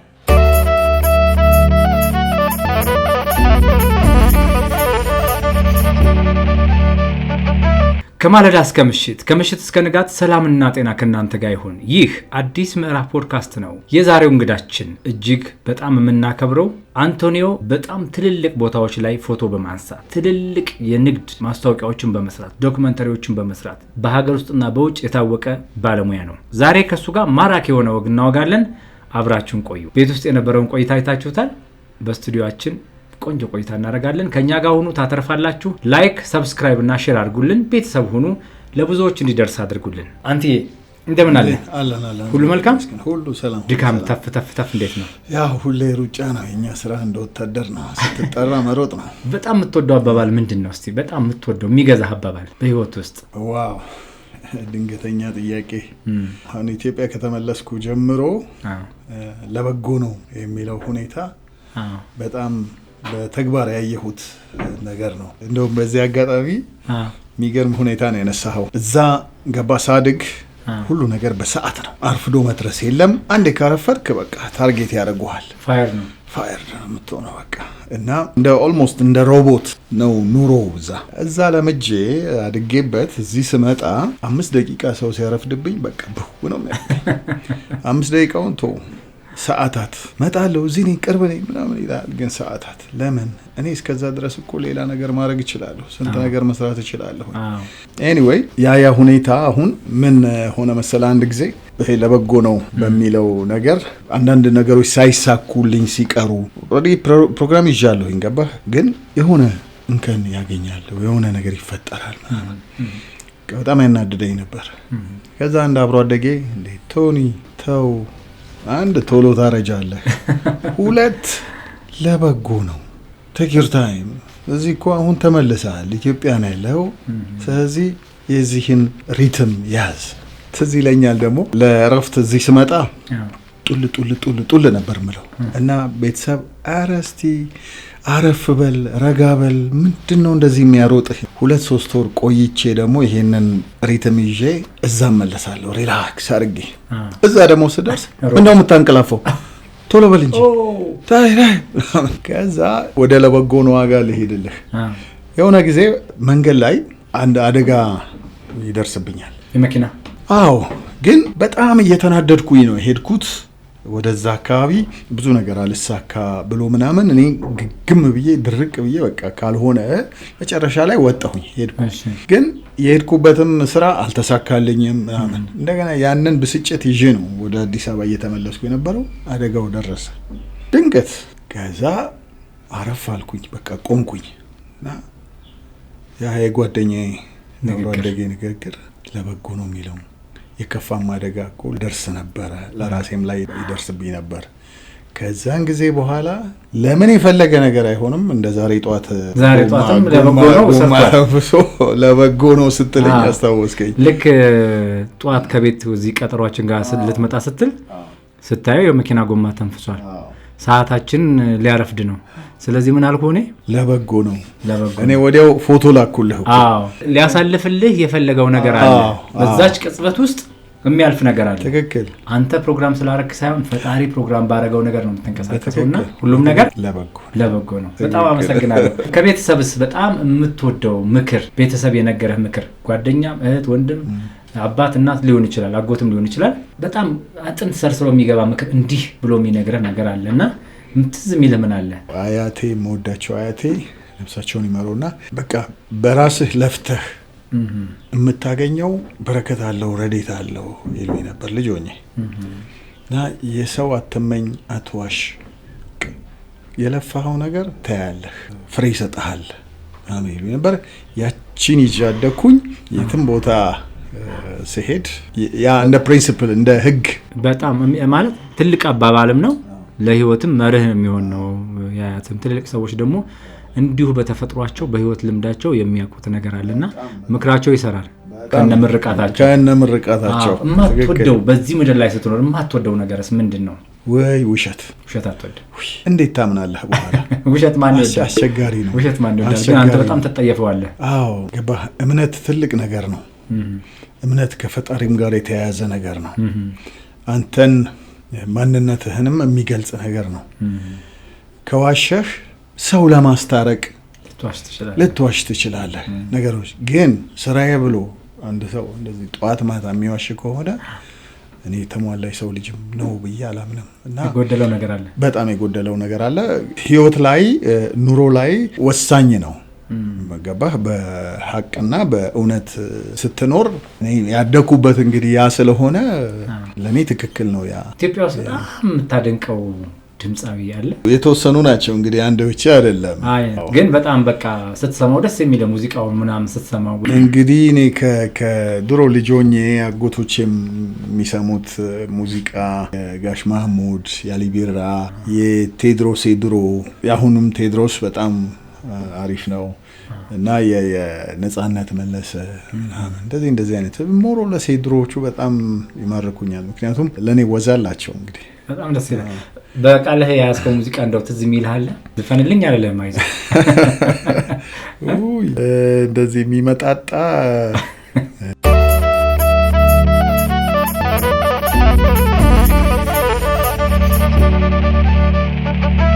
የተከበራችሁ የአዲስ ምዕራፍ ፖድካስት ተከታታዮቻችን የዛሬው እንግዳችን በጣም የታወቀው ፎቶግራፈር አንቶኒዮ ፊዮሬንቴ ነው።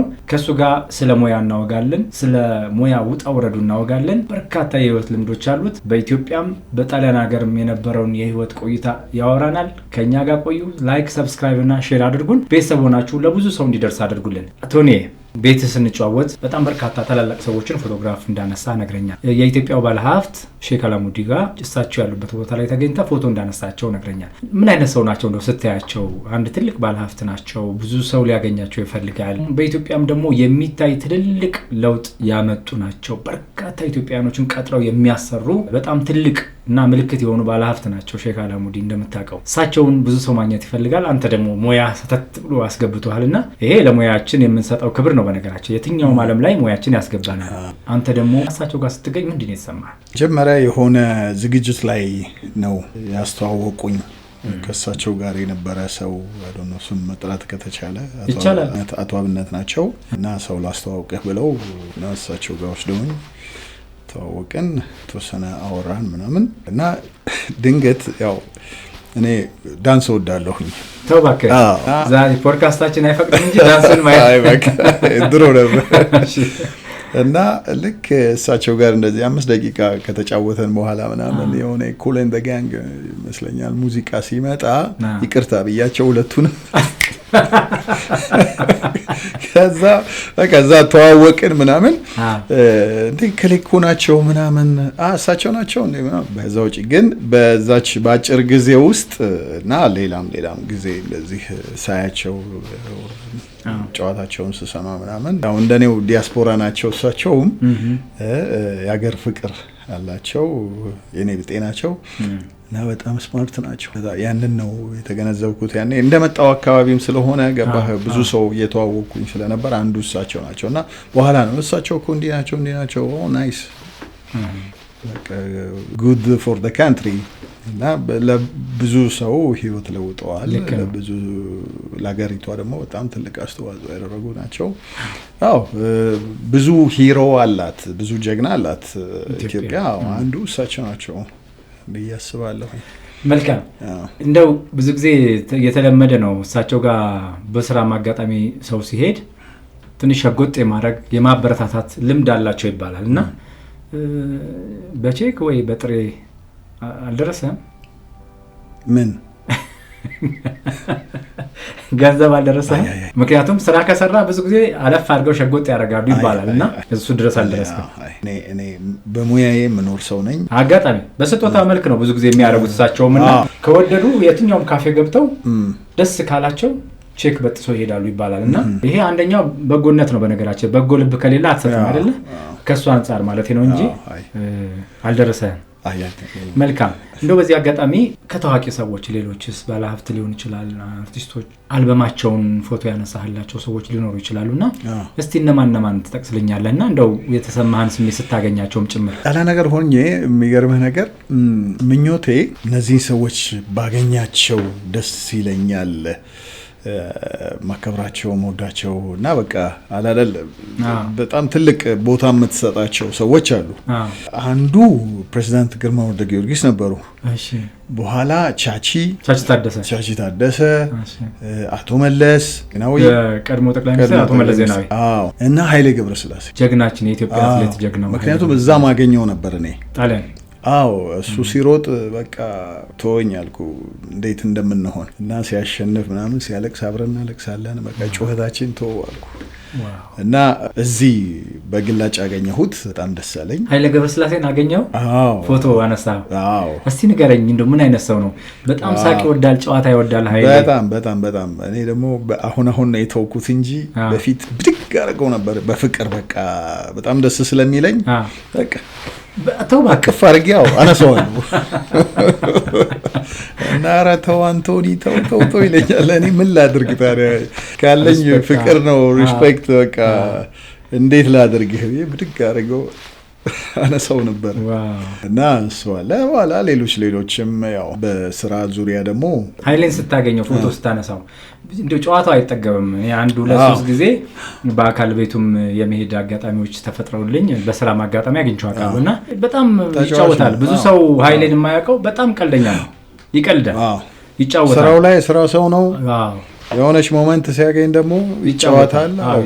እና ቤት ውስጥም ፒያኖ ይጫወታል። ለቤተሰብ ያለው ጊዜ አሪፍ ነው ምናምንና እንዴት አገኘው አንተ? ቤቱን ያነሳው ወይስ ስቱዲዮ እና የተለያየ አካባቢ አሁን ዘመን ባንክ ማስታወቂያ ስሰራ እዛ ላይ ሌላም ስቱዲዮ መጥቶም እኔ ጋር እዚህ 22 የነበርኩኝ ጊዜም መጥቶ እዛ አንስቼዋለሁ እና በተለያየ አጋጣሚዎች አንስቼዋለሁ እና አንድ ጊዜ ምን ሆነ መሰለህ ተጫዋች ነው ብያለሁ እና በዛ አጋጣሚ እኔም አንድ ነገር ጣል አደረኩለት።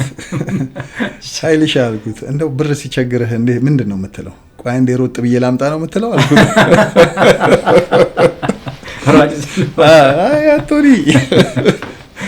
ሯጭ ስለሆነ ያው አንዴ ሮጥ ብዬ ላምጣ ብር የሚቸግረው ይመስላል። ግን አይ አንዴ ለንደን ሄዶ አፈስ አድርጎ ለፍቶ ነው ኦፍኮርስ ለፍቶ ነው ላቡን ጠብ አድርጎ ነው። ኢንዱራንስ የሚለውን ፊልም አይተሃል? አዎ በጣም የሚያስለቅስ በጣም ደስ የሚል ድሮ ነው ያየሁት። በጣም ልብ የሚነካ እንደው በዚህ አጋጣሚ የአዲስ ምዕራፍ ፖድካስት ተከታታዮቻችን ኦንላይን ላይ ያለ ይመስለኛል ኢንዱራንስን ካላያችሁ የጀግናው አትሌት ኃይሌ ገብረስላሴ የህይወት ታሪክ ነውና ብታዩት ሰዎች ዝም ብሎ አይደለም የሆነ ቦታ ላይ የሚደርሱትና የከፈሉት መስዋዕትነት አለ።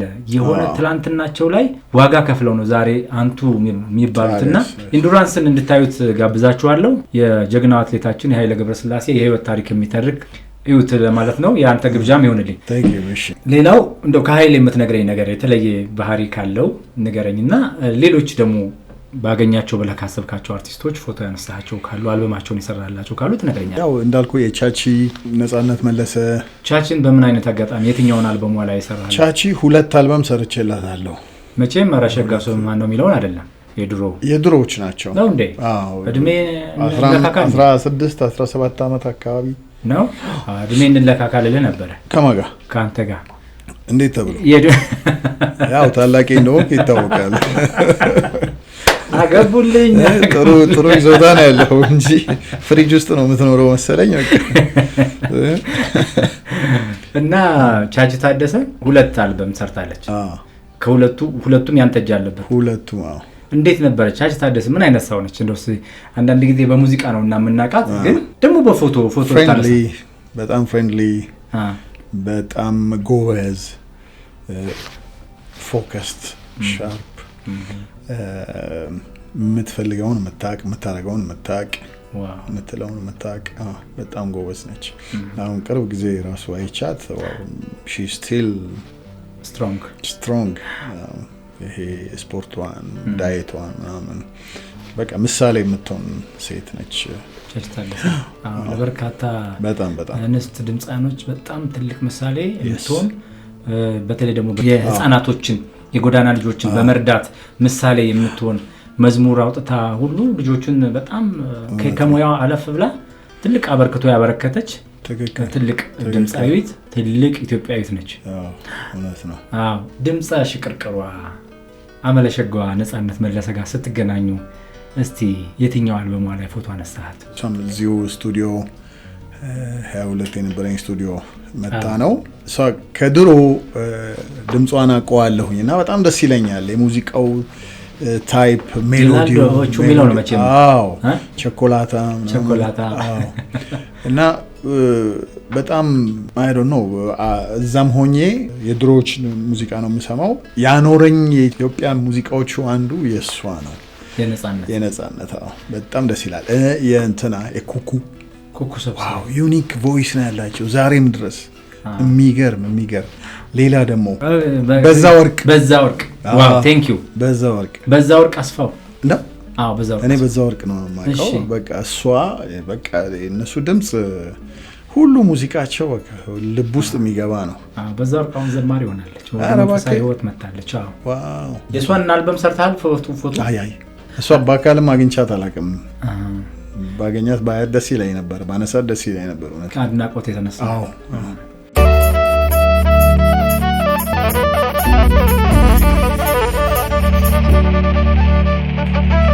ድምፃዊ ቴዎድሮስ ካሳሁን የቴዲ አፍሮ ጥቁር ሰው የሚለውን አልበም እንዳነሳ አውቃለሁ።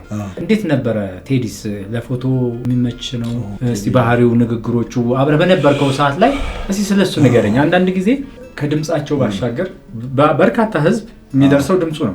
በሆነ አጋጣሚ ኢንተርቪው ሲያደርግ ሊናገር ይችላል፣ ግን በአካል ያገኘው ሰው ወሬው፣ ጨዋታው ይሄ ኖርማል ነገሩ የለም። ምን ይመስላል ቴዲ? እንግዲህ በኔ እይታ ቴዲ በጣም ግሬስፉል የሆነ ሰው ነው። በጣም ጨዋ፣ ዲሲፕሊንድ፣ ጨዋ ያሳደገው የጨዋ ልጅ ነው። በጣም የሚናገረውን የሚያውቅ፣ ቦታውን የሚያውቅ። ምን ብዬ ልንገርህ፣ የሰው ልጅ ሊኖረው የሚችለው ፕሪንሲፕል ነገሮች የተሟላ ስብዕና ሰው ቴዲ ነው። እንደዚህ ብሆን እንደሱ አይነት ጸባይ ቢኖረኝ ምናምን የምትለው የሚባልለት ሰው ነው። በጣም እንዴት ነበር ስታወራው? ንግግሮቹ ምን ይመስላል? ሃምብል ነው ማለት በቃ ያለበትን ታውቀዋለህ፣ ግን የትም ቦታ እንደ ቦታው ዝቅ ብሎ። በአማርኛ ሃምብል ምንድን ነው? ትሁት ሰው ነው በጣም።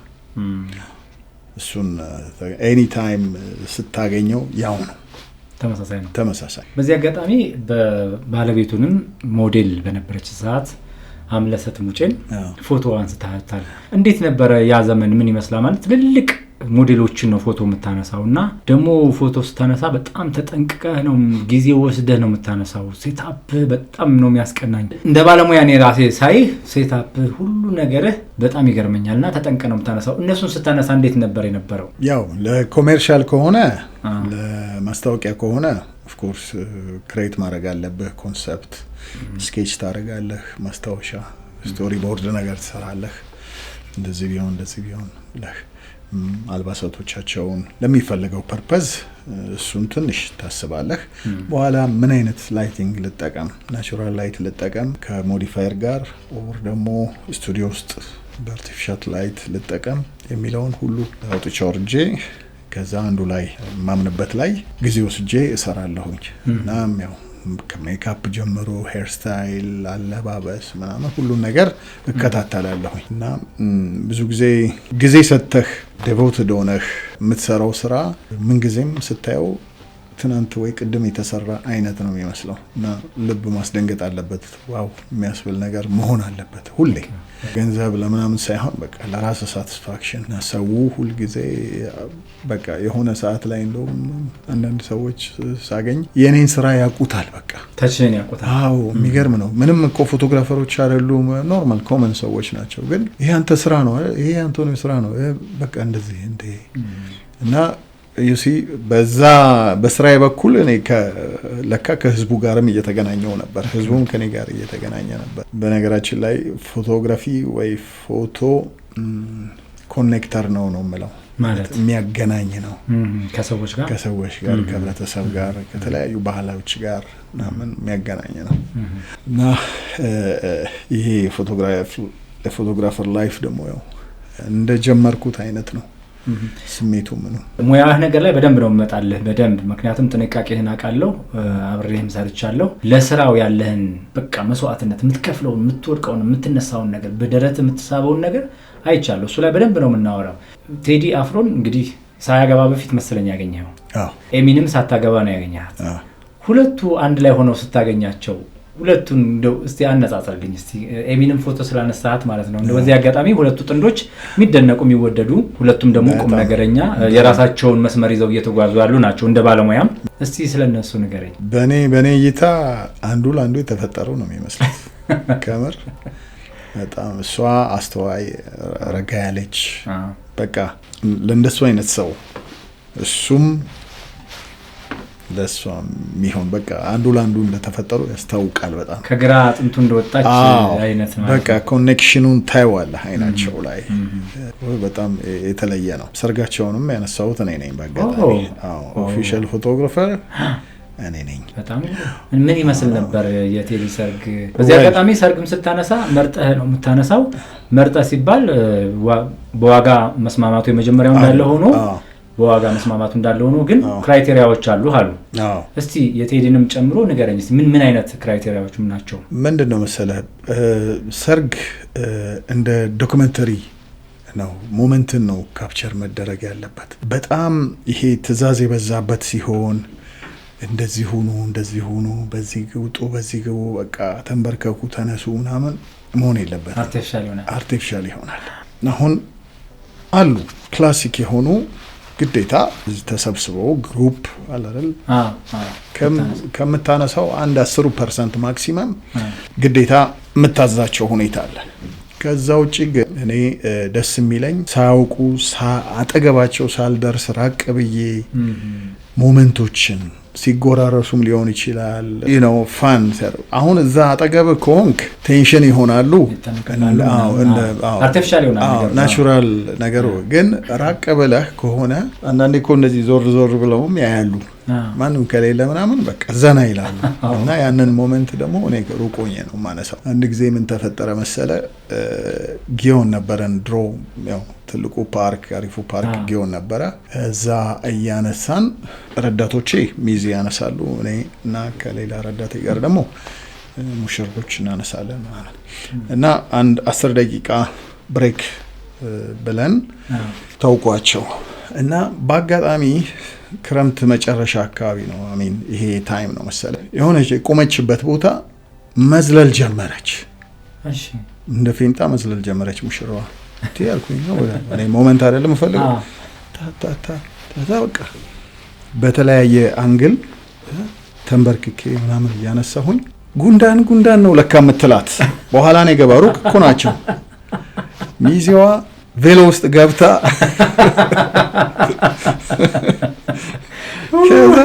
አንድ ዘመዷ ይመጣና እንዴ አንተ ነውር አይደለም እንዴ እንደዚህ አይነት ነገር ታነሳለን? ምን አልተገለበች እኮ ሲጀመር።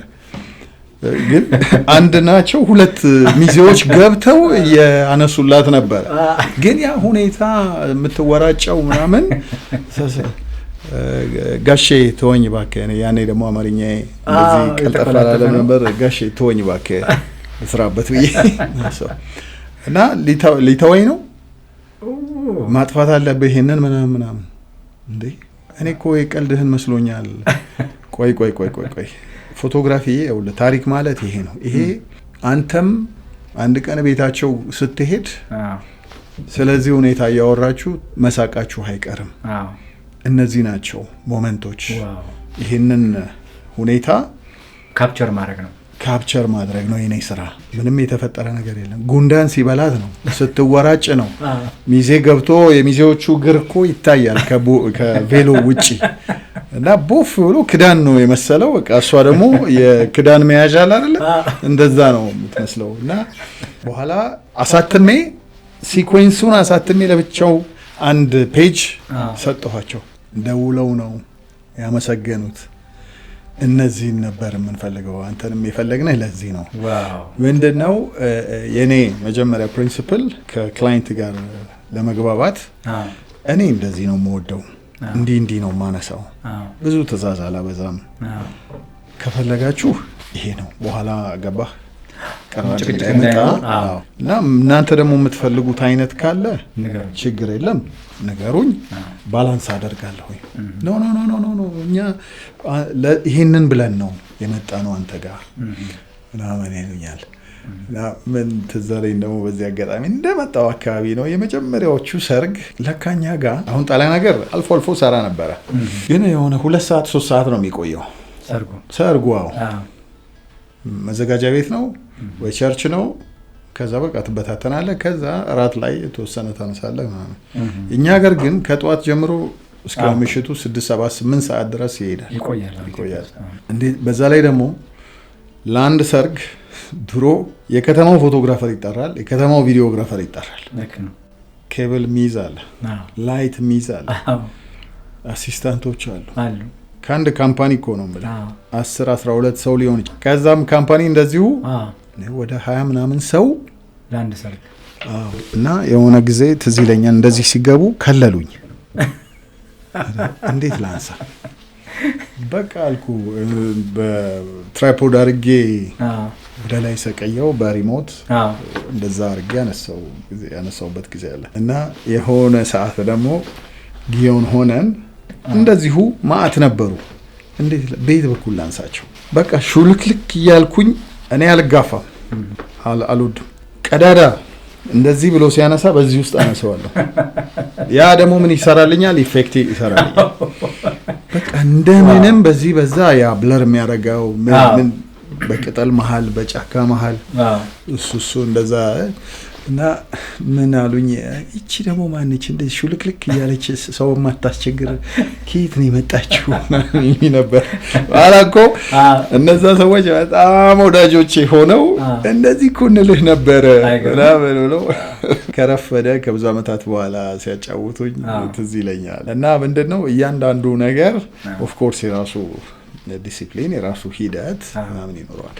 መጀመሪያው አይስ ብሬክ ለማድረግ ከክላይንቶችህ ጋር ዋጋው በጣም ቆለል ያለ ነው አሉ አንድ ሙሽራ ስታነሳና ዋጋው መናገር ከተቻለ እንደሚፈልገው ፓኬጅ። ያኔ ደግሞ ምን መሰለህ እኔ እዚህ አላሳትምም ነበር ስራዎቼን ውጭ ነበር መልካቸው ጠላ ነገር የምጠቀመው ፊልም በጣም ውድ ነው።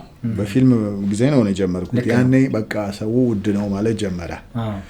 አንድ አዲስ እይታ ነው ይዤ መጣሁ። ሁሉ ነገር የራሱ ዋጋ አለው። ልክ ነው። ክሬቲቪቲ፣ ስራ፣ ብዙ ነገር ኢኩዊፕመንት ምን በተለይ የምጠቀማቸው ፊልሞች ሚዲየም ፎርማት ነበሩ። ይሄ 120 ፊልም የሚባለው አንዱ 12 ነው የሚይዘው።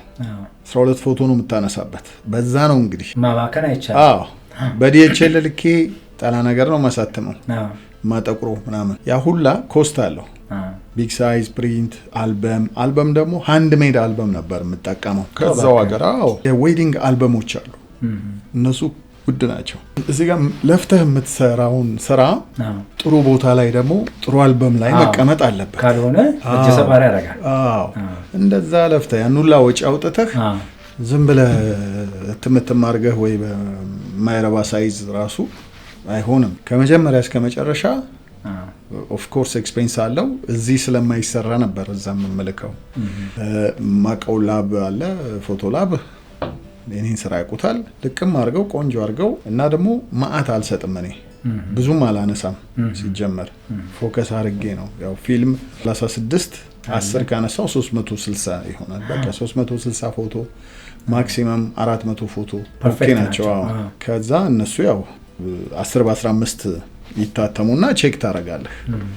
ከነዛ ውስጥ በቃ በዚህ ሳይዝ እነዚህ ይታተሙ ይባላል። 120 ፎቶ ነው 30 በ30 ወይ 40 በ40። ብዙዎቹ ያው ሚዲየም ፎርማት ስለነበረ ስኩዌር ናቸው፣ ስኩዌር ነበሩ።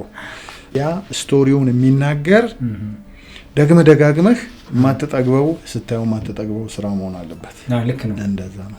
ሙያህንም ያንተንም አቅም የሚያሳይ መሆን አለበት። እና ከዛ ጊዜ ጀምሮ የውድ ነው የሚለው ሁኔታ መጣ እንጂ እኔ ውድ ሆኜ አይደለም፣ ሪዘናብል ነኝ። ጊዜን አሁን ሙሽሮች ታነሳለህ? አልፎ አልፎ። ቀጥታ ቢመጡ ሙሽሮች ካንተ ጋር በምን ሊያገኙ ይችላሉ? ያው የነበረው ቁጥሬ ነው እስካሁን ድረስ በአድራሻዬ። ስለዚህ በእኛም ጋር ኮንታክትን ማስቀመጥ እንችላለን። ይቻላል። መልካም።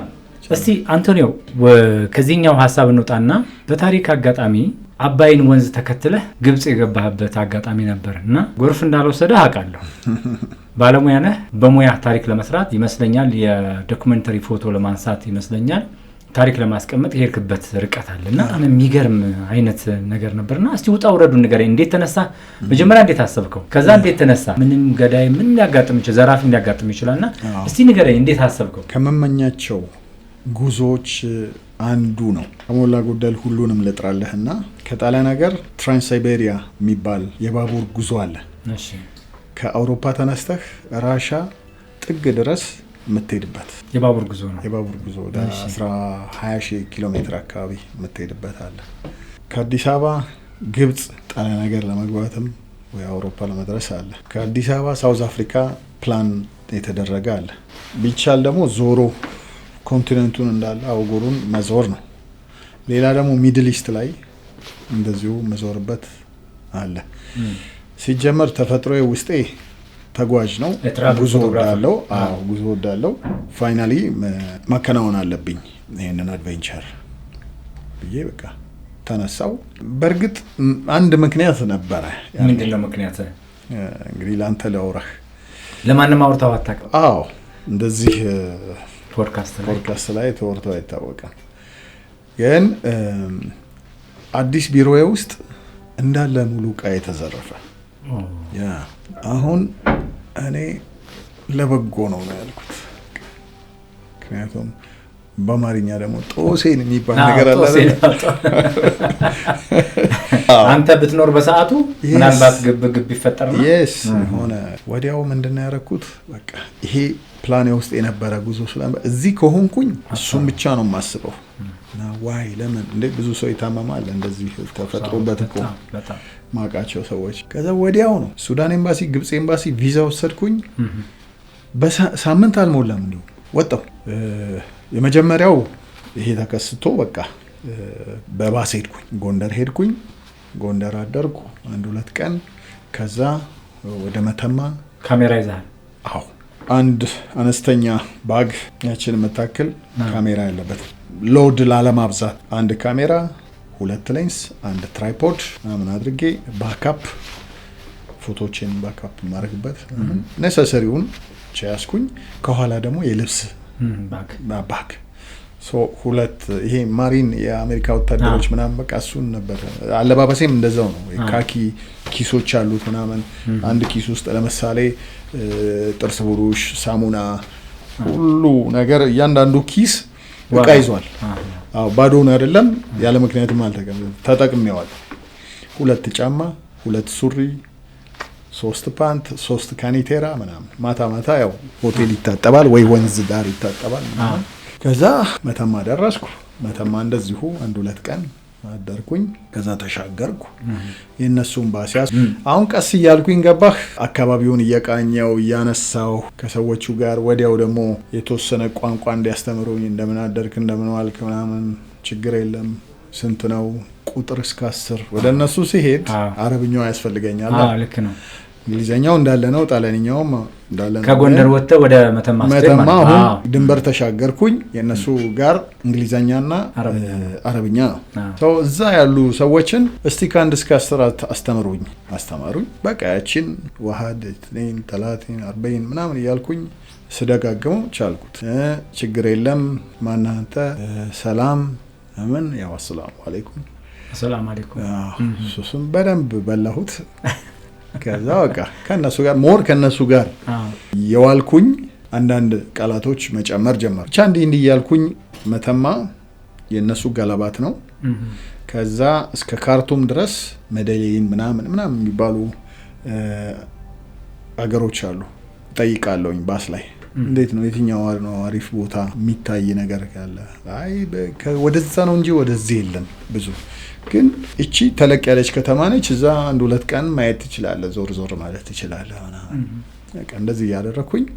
በዛ ላይ ደግሞ ስለምንም የማታስብበት ሀገር፣ ደግ ህዝብ፣ በስማ እንደ ሱዳን አይቻልም። እውነት ነው። በለው እንግዳ ተቀባይ ናቸው ማለት በጣም ጥሩዎች ናቸው። በጣም እንግዳ ተቀባይ፣ በጣም ጥሩ አይገልጻቸውም። ኢትዮጵያዊ መሆንህን ነው ጣሊያናዊ መሆንህን ነው የለዩህ እነሱ? ለነሱ የውጭ ዜጋ ነኝ። እኔ ነኝ where you from ስባል ኢትዮጵያ ላለሁ።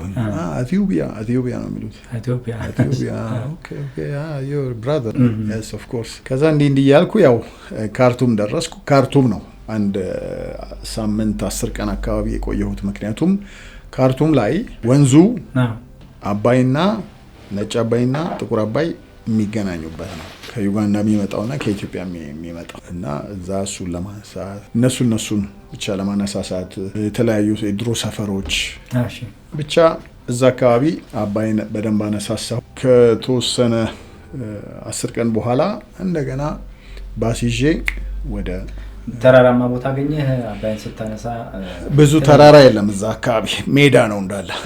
ሜዳ ነው። ካርቱም ሜዳ ነው። ድፍርስ ነበር ውሃው። አባይ ይዞት የሚሄደው ውሃ ድፍርስ ነገር ነበር አይደል? ከአባይ ድፍርስ ነው። ከዛ ነጭ ነው።